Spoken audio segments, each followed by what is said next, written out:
Hello viewers, welcome to my Doctor Who themed YouTube channel, Who Ventures. Wow, what a weekend!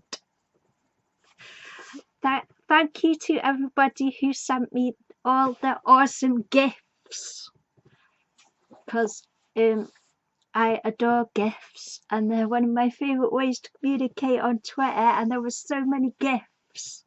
And I'm really happy and really enjoyed seeing them all. So yeah, I already have 3 more ideas of Dan Vanista art to create.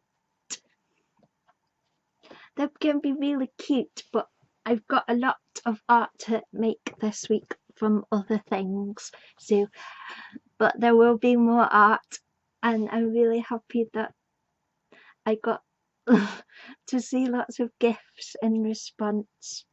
And the reason I make this art is because Chibnall is like taking my favourite characters and torturing them all. I find it really difficult. But I make the art to make me happy and make sure my brain doesn't dissociate and make me sick again, because I don't have time to be sick again because I have lots of art to make. So part of that is making art of the characters that I ship, and it makes me happy. So yeah, there will be more. This episode this episode gave me feels in my tummy. I don't know if I thought that as I feel really self-conscious now that there's going to be new people watching this video, so I already find it hard to talk a lot of the time, but it's been even I've had to wake up to be able to actually do my talking today for this video. And now I feel really self-conscious.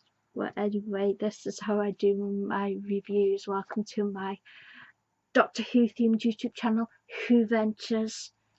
Please explore my whole channel. There's lots of fun to watch.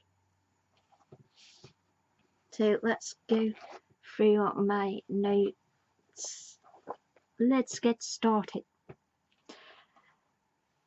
So we see a house by the sea, and Claire is being, I love the actress who plays Claire because she was in Being Human and she's awesome.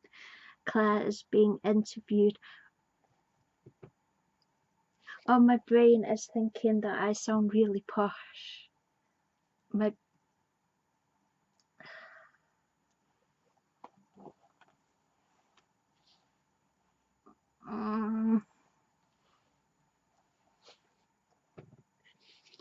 So Claire's being interviewed by Jericho, and there's the needles on the machine are wobbling, and it's like a lie detector. And then outside the vicar, he finds a note that says "Leave now," and he's searching for Peggy.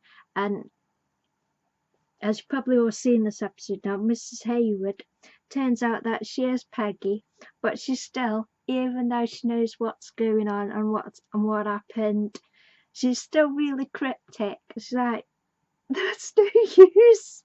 Can't you just write a note saying exactly what happened? It's like, here's a very cryptic note that's completely no use to you. So, and then Claire says that her birth date is the 13th of May 1985, and Jericho's all proper confuddled. But then she changes it to 1935.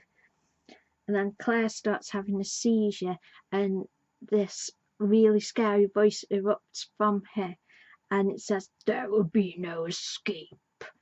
And then in the TARDIS, the angel has the TARDIS, and the TARDIS is in the wormhole, which I always think that the graphics for the wormhole in the Chibnall era are actually really cool. So the TARDIS is in the wormhole and the cloister bell's going off, and the Doctor's plan is to reboot the TARDIS. So she needs the angel to come closer, and then she reboots the TARDIS, and that, for some reason, that makes the angel disappear. I don't exactly know why particularly it makes the angel disappear. But then the Doctor's saying, "Oh, we don't know where we are," which is usually the case when they land somewhere in the TARDIS. And then I really liked seeing the TARDIS being actually used as it originally would have been, as the police public call box, and Gerald actually using the phone. I really like that bit. That was cool. And then the Doctor leans on and says hi, and he goes, "Jiminy Cricket!" And then Jean says, "Language."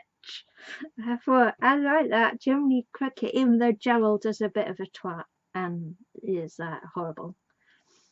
But so they're missing a little girl, and the Doctor's all being filled in. And then Mrs. Awood, who's Peggy, says, "I've counted the stones. I know exactly what's going on." And then the vicar goes and counts the stones, and it's like counting gravestones. Oh no, the extra one is actually a weeping angel, and the vicar disappears. So I don't know if he'll turn up in 1901 and see Yaz and Dan or something. So Jericho, he's got honey from bees. He's got honey from his own bees to fix. Like, here's some honey. It's gonna fix everything. And then the Doctor enters with her psychic paper, and he introduces himself as Professor Eustachius Jericho, and Doctor spiels off something about Scrabble. And then she meets Claire again, and Sonic's reacting to Claire. And then the Doctor finds Claire's sketches of the TARDIS, and she rips up the angel picture and puts it in the fireplace. And then Claire's in the bathroom, and when she looks in the mirror, she's got weeping angel wings on.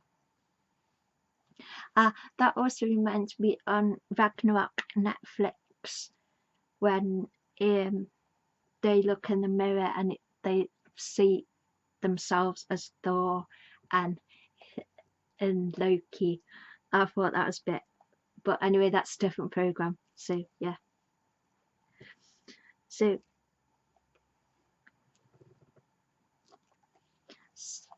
does this side of inside my head, does this side saying stuff at me? It's like, shut up, guys. I just feel so self-conscious. This is weird. So the vicar counts the gravestone, the vicar disappears, and then Yaz is asking questions about the search, and Gerald and Jean go off to do the search, and then Dan's recapping, is what I wrote, said, "Was that scarecrow always there?"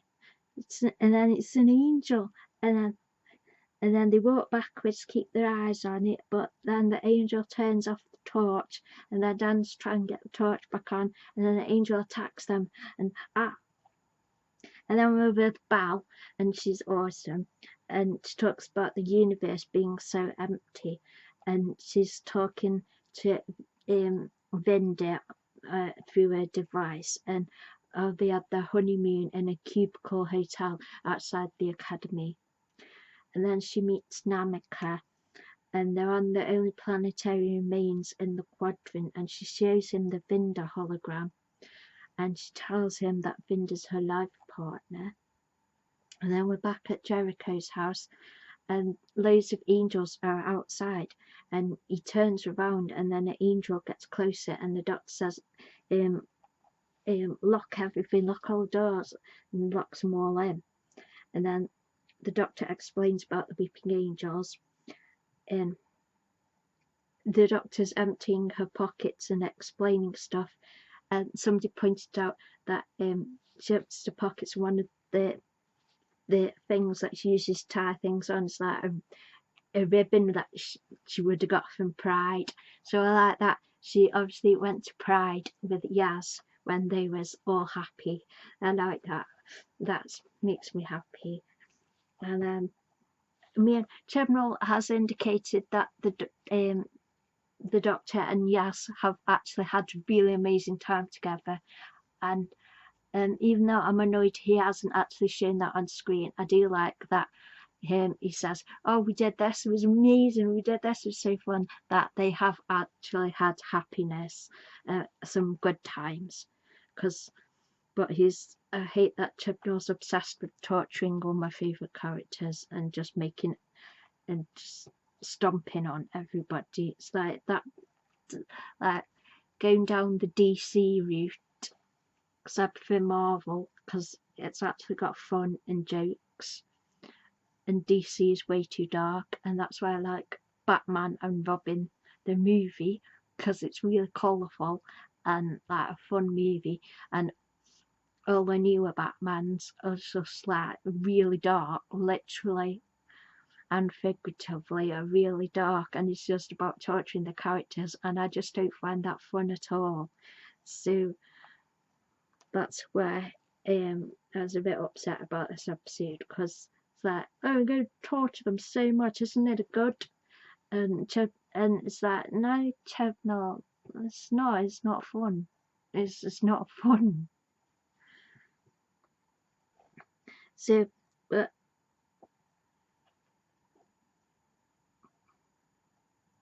so the angels are all inside, and the Doctor's wired something up, and she needs a television. And then Claire gives it the newspaper cutting about the cursed village, that everyone vanished, and that it also happened in 1901. And then we see that Claire has angel dust in her eye. And Yaz and Dan have been sat back to 1901. But I've noted that Yaz just seems pretty calm about being separated from the Doctor. It's like they're not like, if it was Rose, she'd be like, oh, she'd be like total emo about it. But Yaz is like, never mind. Oh, it's chickens. Oh, in the kitchen. It's like, oh, it's just not enough emotion from Yaz, but there's chickens in the kitchen. I like that there was chickens on the kitchen table, and then Dan asks if they're stuck, and then they find the little girl, Peggy, and then we have a scene of her eating bread and butter, and Dan still, he could at least have had a square of bread and butter, but he's still not eating. Like, so, and the way that the weeping angels work now is the angels put thoughts in her head, so she doesn't know if they're her own thoughts or if it's the angels' thoughts. So the angels can like talk in your own voice and put thoughts in your head now, is what Chibnall's introduced. And then they go outside, and she's talking about how they have to stay within the sign, and then they get to the edge and it's space, and then she talks about the angel said quantum extraction. So then Gerald and Jean, they see an angel,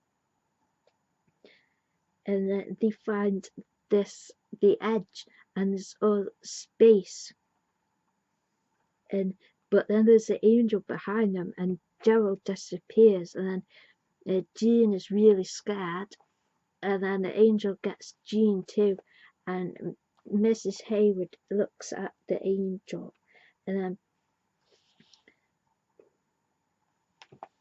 then we see in the fireplace with the pieces of paper of the angel drawing, and it's sort of like Mary Poppins when the pieces of paper start floating up the chimney, and and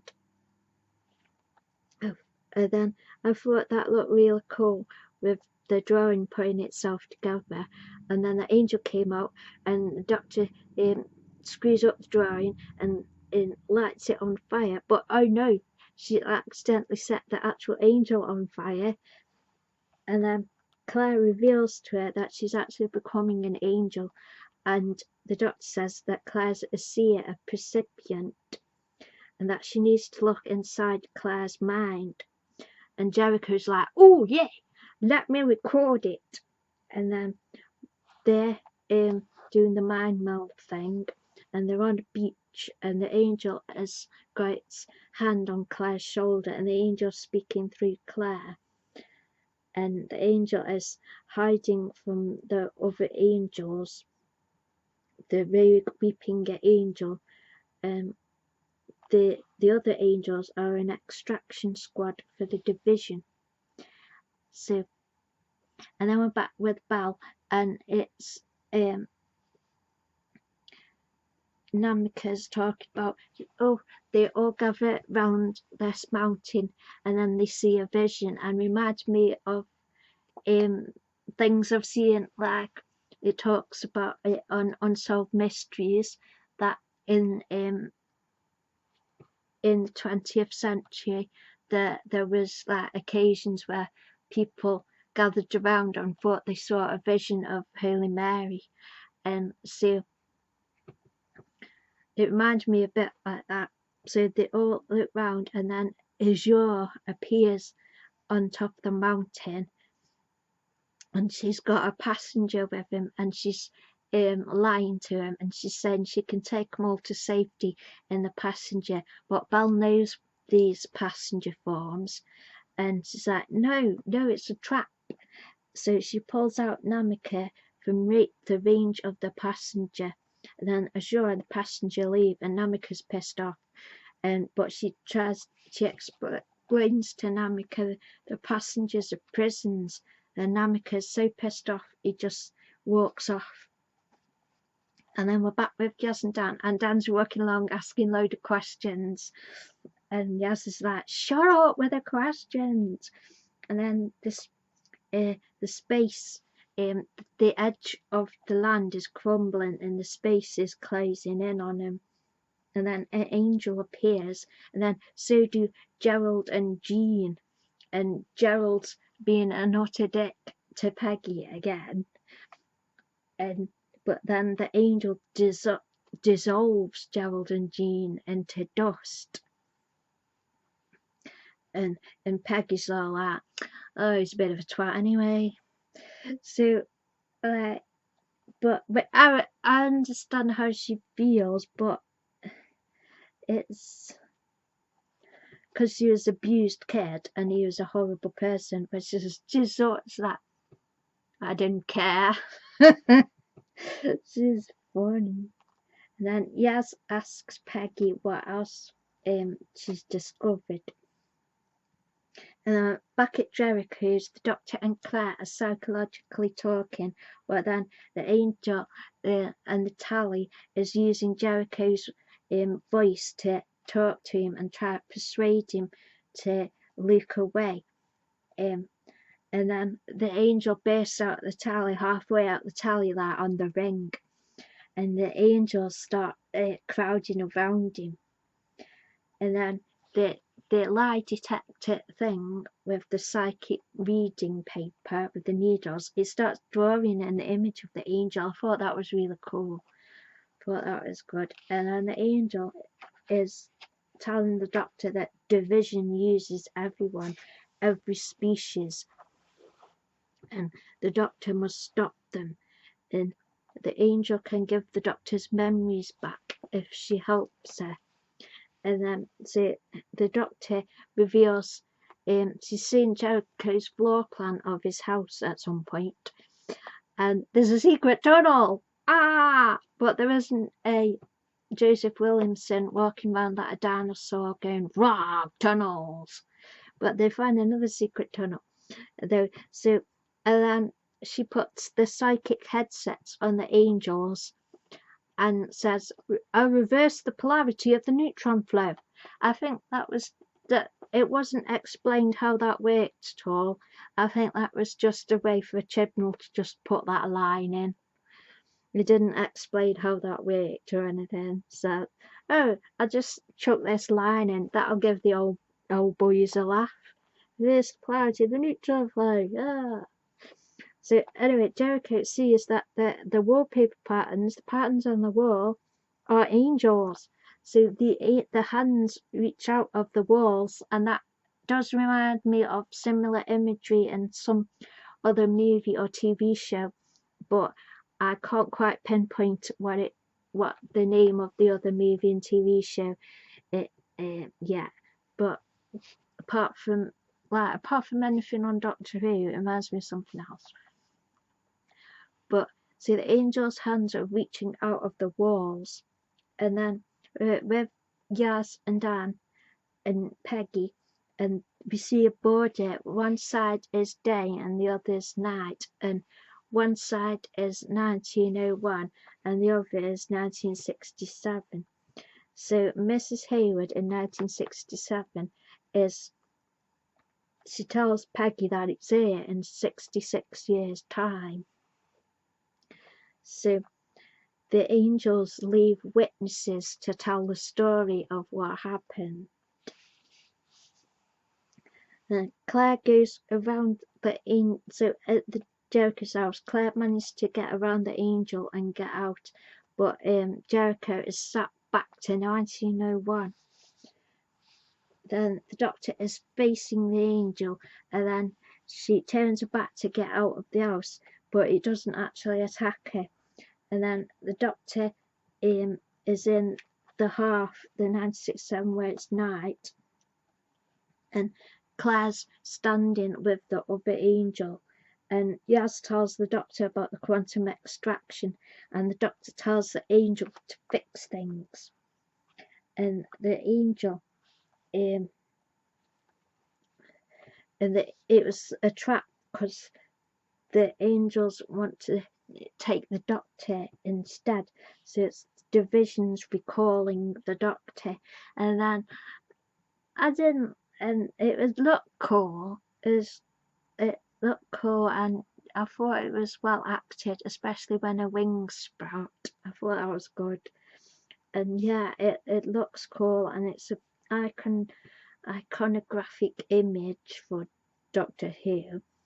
But I didn't enjoy her becoming a weeping angel. It was no, but as long as it's just to transport her to the division, it's just a transportation thing, then I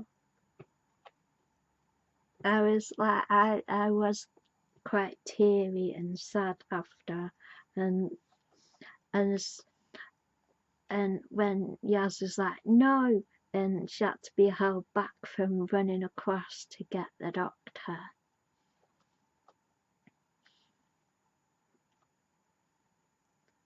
And then the credits start, and I didn't actually notice this at the time, but the credits are started and they actually hadn't got the bass line in there. So, and then we have a mid-credit scene, and we're in where Bal was, but Binder's there now, and he's looking for Bal, and he asks Namika if he's seen her, and Bal's left one of the recording device things, and Namika tells Binder to thank Bal for saving his life, and then the Bal recording plays, and she tells him she's got a Lipari ship, and then it's that old cliche of she spends most of the recording saying she loves him and not saying exactly where she is, and the recording runs out before she can say the coordinates, so that's that old cliche. And then the credits resume again, but they haven't got the bass line, so apparently their credits sounded weird, but I didn't really hear that myself. So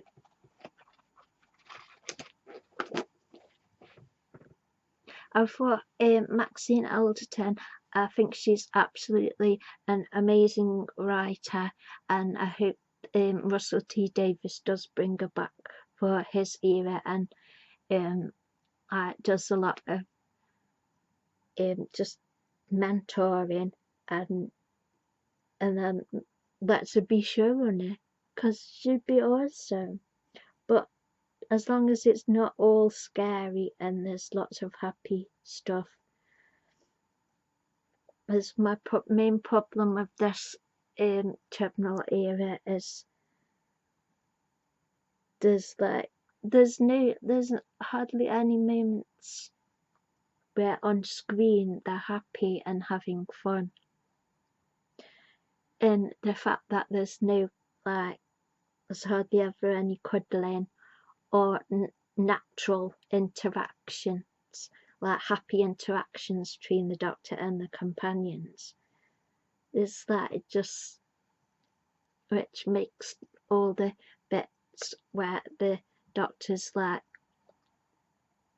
unhappy and being tortured and just like being abused by people, it just makes it even harder to watch and even hurts even more.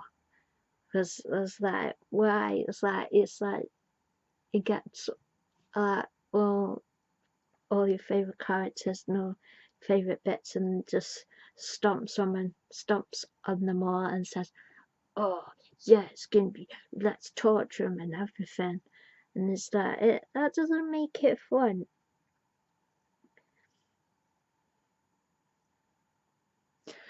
But that's where I make fan art.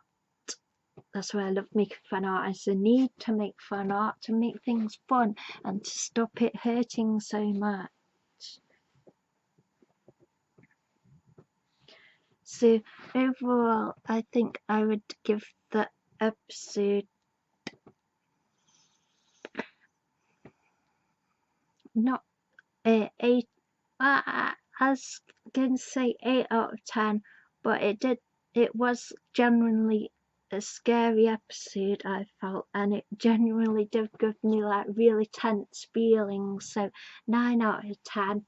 Most of that score is for Maxine Alderton's work,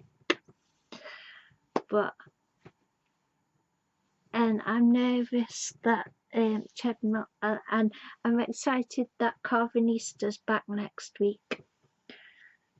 But I'm nervous that Chibnall's just gonna be horrible and just like torture everybody, and that's just not fun. But I also want the Master to turn up again with his cyber dudes, these cyber time lords. Because technically, that if the Master destroyed most Gallifrey, then he's already destroyed the Division, unless the Division have placed themselves out of time and space, and they place themselves into the void space. So I'm just really nervous that he's just gonna make it all like really dark and just not fun. And I really want Carvanista to be okay by the time the story concludes, and that all the Lupari are okay, and I'm just nervous because we've only got 2 episodes left, and I hope it's not going to be like all ruined, and I hope everybody's going to be happy by the end of it, and all the nice people are going to be okay.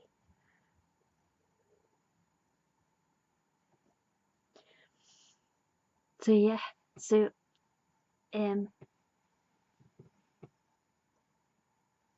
I hope you have enjoyed this video and review, and thank you for watching. Yay!